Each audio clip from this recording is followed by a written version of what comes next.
देश के 144 लोकसभा क्षेत्र ऐसे हैं जिनमें भारतीय जनता पार्टी के सांसद नहीं हैं। ऐसे क्षेत्रों में भारत सरकार द्वारा संचालित योजनाओं की समीक्षा करने के लिए, आम जनता से मुलाकात करने के लिए और भारतीय जनता पार्टी के कार्यकर्ताओं से बातचीत के लिए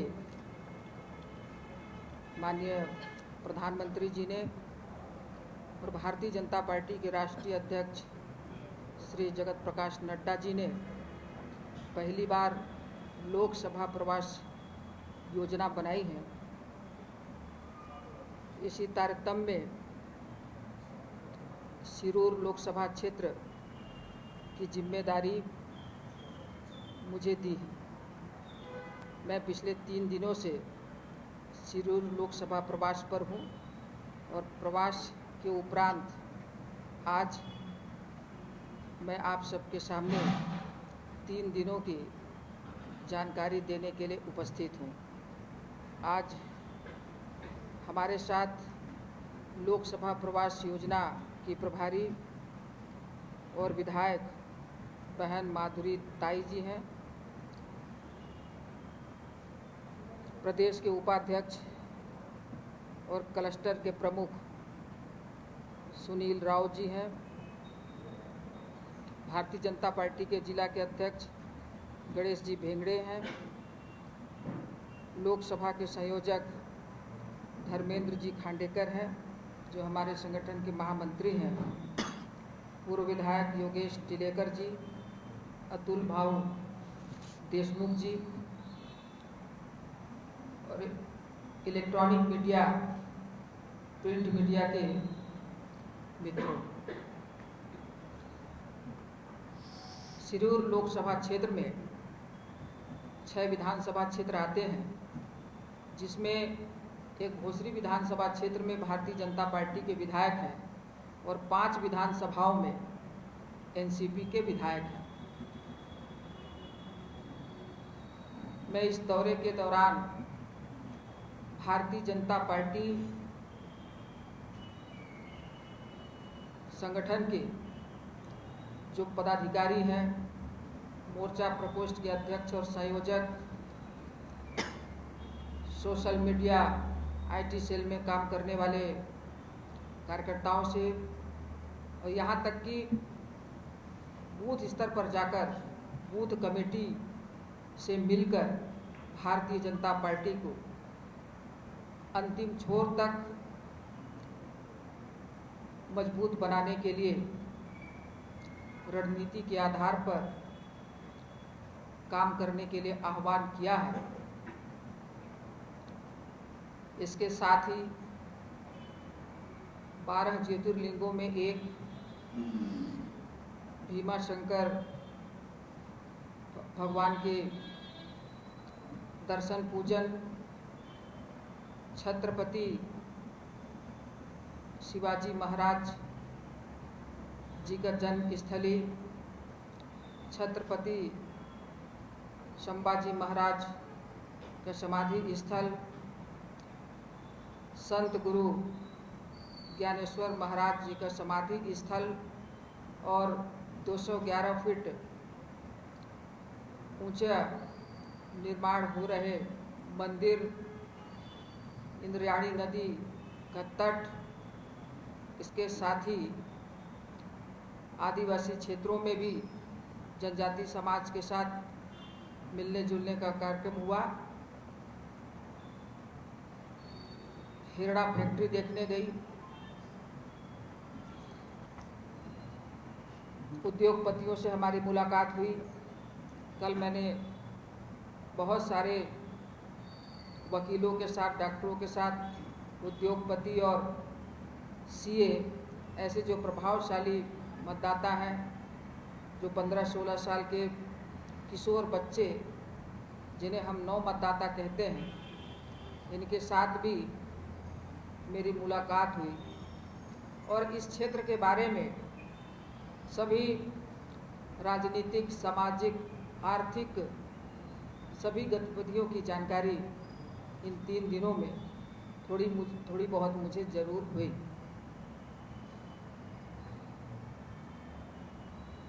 कल मैंने जिला प्रशासन के साथ बैठक की, जिसमें किसी कारणवश जिले के कलेक्टर और जिला पंचायत के सीईओ उपस्थित नहीं रहे। विभाग के प्रमुख अधिकारी जरूर थे, लेकिन इस बात की बहुत पीड़ा हुई कि उन्होंने जो जानकारी हमें उपलब्ध करवाई, जो प्रेजेंटेशन दिया, वो पर्याप्त नहीं था। उस प्रेजेंटेशन को देखने के बाद मुझे लगा कि पिछली गवर्नमेंट ने पौने 3 सालों में भारत सरकार की योजनाओं का बंदरबाट किया है। आयुष्मान योजना एक बहुत महत्वपूर्ण योजना है। सरकार का ड्रीम प्रोजेक्ट प्रधानमंत्री आवास योजना, चाहे शहरी हो चाहे ग्रामीण हो, इसमें जो डेवलपमेंट होना चाहिए वो डेवलपमेंट अभी दिखाई नहीं दिया। कई बहाने प्रशासन ने बनाए और बहुत सारे ऐसे स्कीम है, प्रोजेक्ट है, जिसको समय पर फंड की डिमांड के लिए जिस तरह केंद्र सरकार प्रस्ताव मांगती है, ऐसे प्रस्ताव को केंद्र सरकार के विभिन्न मंत्रालयों में भेजना चाहिए था, लेकिन वो प्रस्ताव हमारी सरकार के पास नहीं आए और जो फंड हमने यहाँ पर भेजा है उसका डीपीआर भी पिछली सरकार ने शामिल नहीं किया। तो इन जानकारियों को देखने के बाद मुझे लगा कि पिछली जो गवर्नमेंट थी वो गवर्नमेंट इस प्रदेश में विकास नहीं चाहती थी। महिलाओं का, नौजवानों का, किसानों का, आदिवासियों का, पिछड़ों का, दलितों का विकास नहीं चाहती थी। इसी वजह से हमारे बहुत सारे काम ठप पड़े हुए हैं और जिन कामों को हमने यहाँ पर भेजा था, जिनके लिए कई हज़ार करोड़ रुपए इस महाराष्ट्र प्रदेश सरकार को दिया गया, लेकिन स्कीम हमारी, फंड हमारा, लेकिन वो अपना लेबल लगा के जनता के बीच उन योजनाओं के बारे में वाहवाही लूट रहे थे। जल के संकट को देखते हुए हमारी सरकार ने जल मंत्रालय का गठन किया। कल मैं एक बहुत बड़े गांव में गई थी, वहाँ पानी की पर्याप्त व्यवस्था जल मंत्रालय के फंड से हुई है और जल मंत्रालय के बारे में ज़रूर मैं ये नल जल जीवन के बारे में ज़रूर कहूँगी कि महाराष्ट्र में अच्छा काम हुआ है। लगभग 70% काम उसमें हो चुका है और अभी 2024 तक देश के 19 करोड़ परिवार के घर तक हमें जल का नल पहुंचाना है। तो जहाँ जहाँ भी मुझे दिक्कतें दिखाई दी या अधिकारी कर्मचारियों की कुछ कठिनाई भी सामने आई, तो मैंने स्पष्ट तौर पे कहा कि आप मुझे गलत जानकारी न दें, क्योंकि मैं भी एक छोटे से गांव से आई हूँ, संघर्ष करके आई हूँ। मैं लोगों की पीड़ा को भी समझती हूँ, प्रदेश सरकार में भी मंत्री रही हूँ और आज भारत सरकार में भी हूँ। मैं स्कीम और उसकी जो प्रक्रिया है उसको अच्छे से जानती हूँ। तो जो आपने अभी तक काम किया है केवल उसी की जानकारी दें।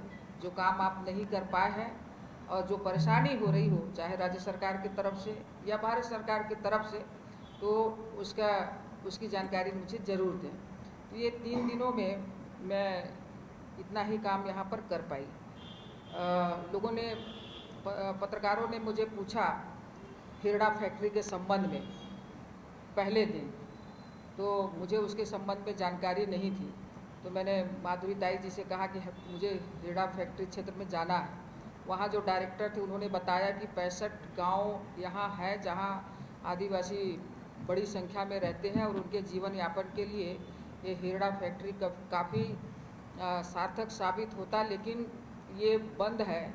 इसमें जब हमारी सरकार थी, यानी भारतीय जनता पार्टी की सरकार थी, तब लगभग 50 लाख रुपए दिए गए थे, लेकिन उसके बाद ये पिछली सरकार ने फंड नहीं उपलब्ध कराई है। तो मैंने वहाँ के लोगों को आश्वासन दिया है कि मैं प्रदेश सरकार से इसकी संपूर्ण जानकारी लेने के बाद इस फैक्ट्री को चालू कराने के लिए जो भी उपाय किए जाएंगे मैं उसके लिए पूरा प्रयास करूंगी और हमारे उस क्षेत्र में जो उस हिरड़ा काम से जिन लोगों की आर्थिक स्थिति को मजबूत करने का काम होता है वो निरंतर चालू रहेगा।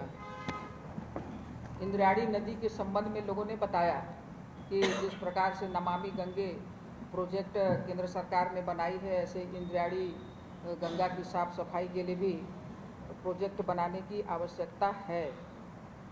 और इस सिरूर लोकसभा क्षेत्र की एक बहुत पुरानी बहुत अच्छी डिमांड लोगों ने बैलगाड़ी दौड़ को हमेशा चालू रखने के लिए कहा है। अभी कोर्ट के स्टे के बाद ये बैलगाड़ी दौड़ पुनः प्रारंभ हुआ, तो इसके लिए मैंने कहा है कि मैं अपनी सरकार से जो भी संबंधित मंत्रालय है उनसे बात करके पूरी तरह से पहल करूंगी कि बैलगाड़ी दौड़ जो इस क्षेत्र के लोगों के अस्मिता का भी एक प्रश्न रहता है, क्योंकि लोग खेती बाड़ी से जुड़े हुए हैं, पशु से जुड़े हुए हैं और पिछले कई वर्षों से ये उनकी संस्कृति और परंपरा में जुड़ गया है, तो बैलगाड़ी दौड़ भी अनवरत बने रहे। रोडों के संबंध में भी कुछ जानकारी लोगों ने दिया, जैसे पुणे सोलापुर, पुणे नासिक, पुणे नगर रोड जहाँ पर हैवी ट्रैफिक और क्राउड रहता है, तो इसके लिए हमारी सरकार ने काफ़ी फंड दिया है। अभी इसमें 8 लाइन की रोड का चौड़ीकरण होगा और कई ब्रिज भी बनेंगे, तो जो दिक्कत है वो दिक्कत भी लोगों की दूर हो जाएगी। मैंने 3 दिनों में पाया, मैं ग्राम पंचायत के सदस्य से भी मिली, सरपंच से भी मुलाकात हुई, जिला परिषद के सदस्य से भी मेरी मुलाकात हुई। लोगों ने भी जानकारी दिया कि हमने बहुत उम्मीदों के साथ एक नौजवान को सांसद के रूप में चुना था, लेकिन सांसद अधिकतर वो धारावाहिक में, फिल्मों में व्यस्त रहते हैं। उन्हें इस लोकसभा क्षेत्र के जनता की समस्याओं की चिंता नहीं रहती है और ना ही वे विकास कार्यों की तरफ ध्यान देते हैं। तो लोग बढ़ चढ़ कर मुझसे मिल रहे थे, मैंने जहाँ जहाँ भी जो भी बातें आई हैं, आवाज़ आई है, समस्याएं आई हैं, मांग आई हैं, मैं एक एक शब्दों को आत्मसात करते हुए उनकी बातों को, उनकी समस्याओं को मैं लेकर जा रही हूँ।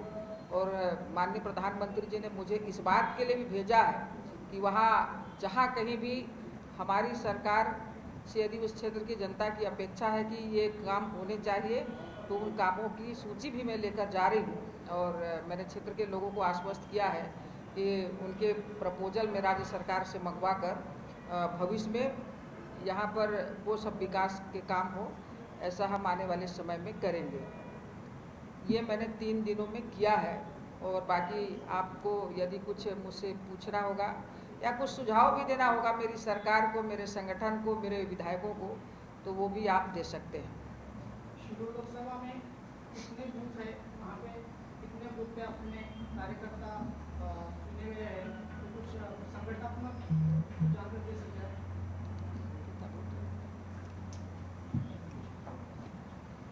नहीं, बूथ संगठन का इसके लिए कुछ इसमें ये नहीं साइड में कि केंद्रीय मंत्री बूथ संगठन में वो क्वेश्चन आप त्यांनी सांगायला पाठवलंय। संघटन सरचिटणीस सांगा, 357 तो प्रश्न त्यांचा नाहीये, संघटनेचा आहे। टोटल 2357 बूथ आहेत आणि 549 शक्ती केंद्र आहेत। संघटनेच्या रचनेमध्ये बूथ आणि शक्ती केंद्र डबल रचना असते।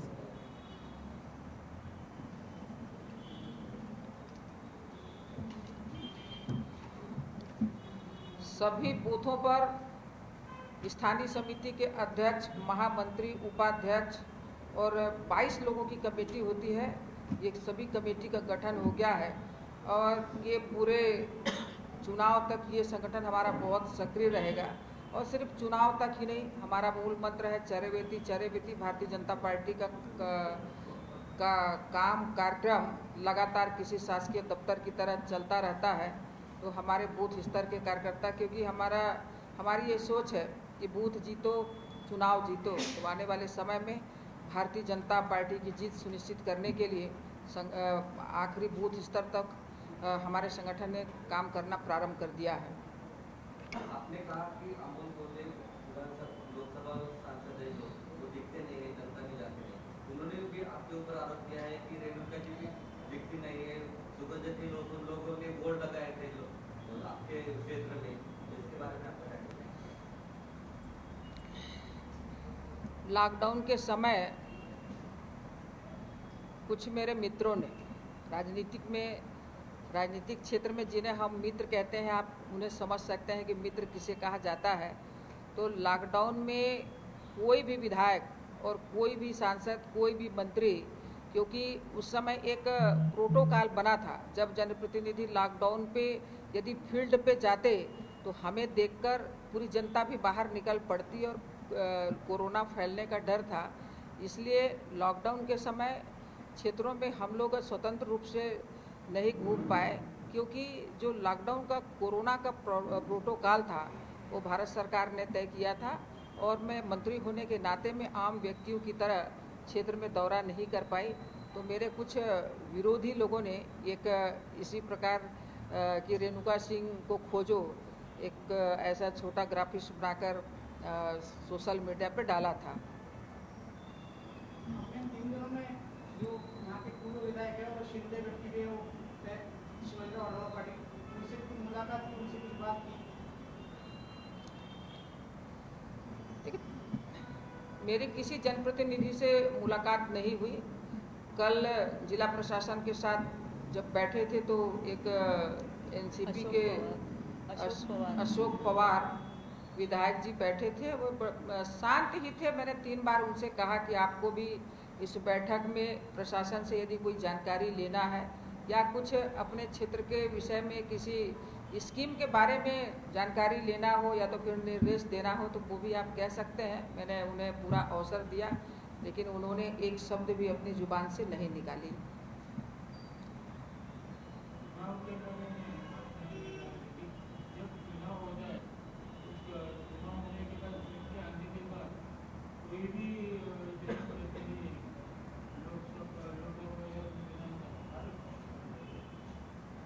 लोगों को भूले जाते हैं, कभी वहाँ पे जाता ही नहीं गया तो वापस छूटते नहीं आएगा।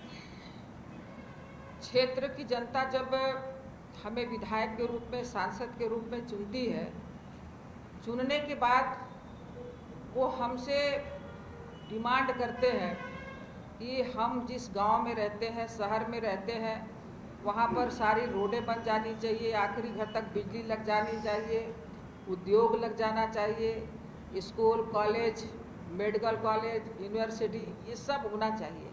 तो इसके लिए जो विधायक होते हैं उनको अपने प्रदेश सरकार के मंत्रियों से, फिर विधानसभा में भी काफ़ी समय लगता है। जैसे मैं सांसद हूँ तो 6 महीने लोकसभा सत्र की कार्यवाही चलती है तो 6 महीना लोकसभा में रहना पड़ता है। लोकसभा में भी सांसद सक्रिय रहते हैं, विधानसभा में भी विधायक हमारे सक्रिय रहते हैं। तो विधायक सांसद क्षेत्र के विकास के लिए अपना काफ़ी समय प्रदेश में देते हैं, अधिकारी कर्मचारियों के बीच में भी देते हैं। इसलिए वो हमेशा यानी हर दिन जनता के बीच में उपलब्ध नहीं होते हैं, लेकिन जहाँ भी रहते हैं क्षेत्र की जनता और क्षेत्र के विकास के लिए ही काम करते हैं। रात को सोते समय भी हम अपने परिवार के लिए सपना नहीं देखते हैं, बल्कि क्षेत्र की जनता के लिए सपना देखते हैं कि वहाँ से एक मैसेज आया है, वहाँ से फ़ोन आया है, एक कागज़ आया है, या जब हम उस गांव में दौरे पर गए थे तो लोगों ने डिमांड किया है या हमने देखा भी है। तो इसके लिए विधायक सांसद अनवरत लगे रहते हैं। इस कारण पूरा समय क्षेत्र में यदि हम रह जाएंगे तो विकास कार्य को नहीं कर पाएंगे। पुणे जिले में बहुत से आदिवासी क्षेत्र हैं, आपके मंत्रालय से इस जिले में कितना निधि आया था और उसका डिक्लेयर हुआ है क्या पेंडिंग है? देखिए, जो जनजाति कार्य मंत्रालय है इसका गठन स्वर्गीय अटल बिहारी वाजपेयी जी ने 1999 में किया था। तब से ये मंत्रालय काम कर रहा है। इस मंत्रालय का एक ब्रांच है अनुसूचित जनजाति आयोग। जहाँ कहीं भी किसी व्यक्ति के साथ कोई अन्याय या भेदभाव होता है तो वो कमीशन को संवैधानिक पावर है, वो अपनी फरियाद वहाँ पर रख सकते हैं, वहाँ से उनको न्याय मिलती है। दूसरा एक हमारा ब्रांच है ट्राइफेड। ट्राइफेड के माध्यम से हम पूरे देश भर में जो लघु वनोपज गांव की जनता जो संग्रह करती है उसको खरीदने का काम हम करते हैं। और पूरे साल भर में 24 आदि महोत्सव, यानी देश के जो आर्टिजन्स होते हैं जिनके पास कला होती है, वो अपने कलाओं को उस आदि महोत्सव में जो मेला लगता है उसमें वो बेचते भी हैं। और इसमें उनका जो खर्च लगता है आने का जाने का, या तो फिर जो स्टॉल होता है उसका पूरा खर्चा भी हमारी ही सरकार देती है। ऐसे दिल्ली में भी आदि महोत्सव के आयोजन प्रत्येक साल होते रहते हैं। माननीय अमित शाह जी ने पिछले साल इसका उद्घाटन किया था। इसके साथ साथ जैसे मैं कल हिरड़ा फैक्ट्री वाले क्षेत्र में गई थी, वहाँ कई प्रकार के लघु वनोपज है। ये हिरड़ा भी एक लघु वनोपज है। तो यदि ये फैक्ट्री अभी बंद है तो उसके लिए भी मैंने रास्ता निकाला है। हमारी सरकार की एक स्कीम है वंधन विकास योजना। देश भर में 50,000 से भी ज़्यादा वंधन विकास केंद्र हैं। तो ऐसे वंधन विकास केंद्र हमें उस क्षेत्र में भी खोलने की ज़रूरत है। महाराष्ट्र में 264 वंधन विकास केंद्र है। एक वंधन विकास केंद्र को हम 15 लाख रुपए पूंजी के तौर पर देते हैं। इससे वो अपना काम प्रारंभ कर सकते हैं। अब जब कोई भी ग्रुप यदि कोई सामग्री बनाती है तो उसके सामने मार्केटिंग की दिक्कत होती है, तो उनके बनाए हुए सामग्री को भी हमारा ट्राइफेड खरीदता है। इसके साथ साथ देश की जो भी प्रमुख ऑनलाइन कंपनियां हैं, अमेजॉन, फ्लिपकार्ट, ऐसी सारी ऑनलाइन कंपनियों के साथ हमारा टाई अप है। तो देश के 90 देशों तक ये छोटे से गांव का एक साधारण सा व्यक्ति भी कोई चीज़ यदि बनाता है तो उसको बेचने के लिए ये हम सुविधा प्रदान करते हैं। और इसी प्रकार से इस साल हमारी सरकार ने बहुत बड़ी स्कीम लॉन्च की है, प्रधानमंत्री आदर्श ग्राम विकास योजना। इस प्रधानमंत्री आदर्श ग्राम विकास योजना में नीति आयोग ने ये चिन्हित किया है देश के उन 1,47,000 गाँव को जहाँ 50% से ज़्यादा आदिवासी समाज के लोग रहते हैं। तो 1,47,000 गाँव में से इस साल हमने 34,000 गाँव को चिन्हित करके उस गांव के 100% विकास के लिए पैसा दिया है। महाराष्ट्र में भी 3605 गांव को हमने चिन्हित किया है। ये 3605 में से बहुत सारे गांव सिरूर लोकसभा क्षेत्र के हैं। तो इन गांवों को 100% विकसित करने के लिए वहाँ पे जितनी भी कच्ची गलियाँ हैं वो पक्के की बनाई जाएंगी। वहाँ पूर्ण पानी की व्यवस्था की जाएगी। वहाँ के लोगों को किसी रेलवे स्टेशन तक जाना है, किसी हवाई अड्डे तक जाना है, तो वहाँ तक के लिए भी पक्के की रोडों की व्यवस्था होगी। इस प्रकार की संरचना मेरे मंत्रालय के माध्यम से की गई है। और देश भर में 740 एकलव्य मॉडल स्कूल जिसमें 480 बच्चे रह के पढ़ते हैं और 38 करोड़ रुपए की बिल्डिंग बनती है। तो शिक्षा के क्षेत्र में एक बहुत बड़ा कार्यक्रम हमने चलाया। ये मेरे ट्रैवल मंत्रालय के माध्यम से है। और इसके साथ साथ हम समय समय पर हमारा हर एक प्रदेशों में TRI है, ट्रैवल अनुसंधान केंद्र। तो उस अनुसंधान केंद्र का ये काम रहता है कि उस प्रदेश में, उस क्षेत्र में जो भी आदिवासी समाज के लोग रहते हैं उनके रहन सहन, खान पान, संस्कृति, परंपरा को संरक्षित रखते हुए वे उन्हें यदि कोई दिक्कत हो रही है तो उनके संबंध में भी वो सरकार को जानकारी देते हैं। सरकार फिर उसके संबंध में अपना टीम भेजती है और उनकी सुनवाई करती है।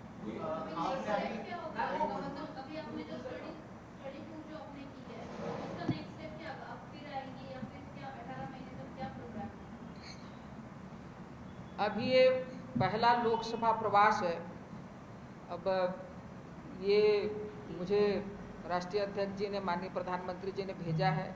मैं यहाँ से सारी रिपोर्ट, संगठन की सारी जानकारी, जनप्रतिनिधियों की जो डिमांड है या इस लोकसभा क्षेत्र में जो कामों की बात आई है उन सब कामों को लेकर मैं माननीय प्रधानमंत्री जी के पास जाऊंगी। और नेक्स्ट, जैसे अब अधिकारी नहीं थे तो जो छोटे अधिकारी थे वो सही जवाब नहीं दिए, तो मैंने कहा है कि मैं वर्चुअल बैठक दिल्ली मंत्रालय से करूंगी। आप सबको उपस्थित रहना पड़ेगा और आप सही जानकारी मुझे देंगे, क्योंकि मैं जब अगली बार आऊँगी तो मैं एक गांव में पूरे दिन भर बैठूंगी और भारत सरकार के सारे स्कीम को मैं वहां धरती पर देखना चाहूँगी। कि आयुष्मान योजना हमने हर व्यक्ति के लिए बनाने के लिए बोला था, आपने नहीं बनाया तो क्यों नहीं बनाया। ऐसे सारे छोटे बड़े स्कीम की हम वहाँ पर जानकारी लेंगे तो मैं दूसरी बार तीसरी बार और जब तक यहाँ पर जिंदाबाद नहीं होगा तब तक आती रहूँगी और मंच में बैठे हमारे सभी सहयोगी साथ रहेंगे। अभी आपने जो दौरा किया शिरूर लोकसभा, वहाँ के जो पूर्व सांसद है आढळराव पाटील, वो अभी ठाकरे सेना छोड़ के शिंदे सेना में गए, तो अगर साथ में जो चुनाव लड़ते हैं तो वो आढळराव को सीट जाएगा। अभी आप इतना कार्यक्रम किया कि बीजेपी उस पर दावा बोल सकती है? देखिए, जब गठबंधन चुनाव लड़ता है तो हमारी पार्टी उनको सहयोग करती है, वो लोग भी हमें सहयोग करते हैं।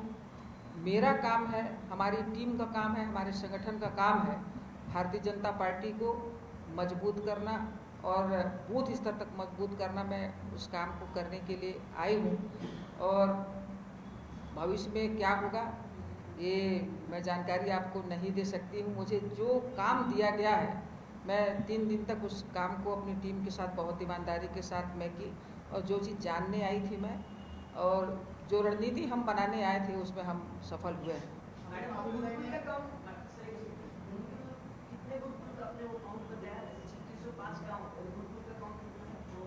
एकलव्य 3605 गांव प्रधानमंत्री आदर्श ग्राम विकास योजना में महाराष्ट्र के 3605 गांव हैं और वंधन विकास केंद्र यहाँ पर 264 है। कोरोना की वजह से जरूर 1 साल काम कुछ डिले हुआ, लेकिन यहाँ मैंने अधिकारियों से और यहाँ से जाने के बाद प्रदेश स्तर के जो सेक्रेटरी हैं फॉरेस्ट डिपार्टमेंट के और ट्रैवल डिपार्ट के, वो दोनों डिपार्ट के सेक्रेटरी से और मंत्रियों से चर्चा करके मैं कहूँगी कि महाराष्ट्र में अधिक से अधिक वंधन विकास केंद्र खोलने की तैयारी करें आप। भारत सरकार के पास पैसे की कोई कमी नहीं है, इच्छा शक्ति की कोई कमी नहीं है। हम चाहते हैं कि ग्रामीण क्षेत्र में केवल लघु वनोपज ही नहीं, जो आर्टिजन्स होते हैं, जो बहुत अच्छे कलाकृति होती है, ये सब को बनाकर बेचने के लिए बहुत अच्छा माध्यम है वंधन विकास केंद्र। शिरूर में पंचायत है या जो भी पंचायत समिति है, ग्राम पंचायत है, उसके जो सदस्य है, क्योंकि वहाँ पे एनसीपी का ज्यादा जोर है, तो उनको कुछ बीजेपी में लाने का प्रयास है, उनसे कुछ बैठक वगैरह हो गई? अभी देश में ऐसे हालात हैं कि क्षेत्रीय पार्टी के अधिकतर बड़े नेता और उनके कार्यकर्ता अकेले नहीं बल्कि दल बल के साथ भारी भरकम टीम के साथ भारतीय जनता में पार्टी में आने के लिए आतुर हैं, क्योंकि पिछले 8 सालों से जो हमारी सरकार चल रही है, हमने बहुत ईमानदारी के साथ अपनी कथनी और करनी को सार्थक करते हुए काम किया है और अभी जो वातावरण है आप सबके सामने है।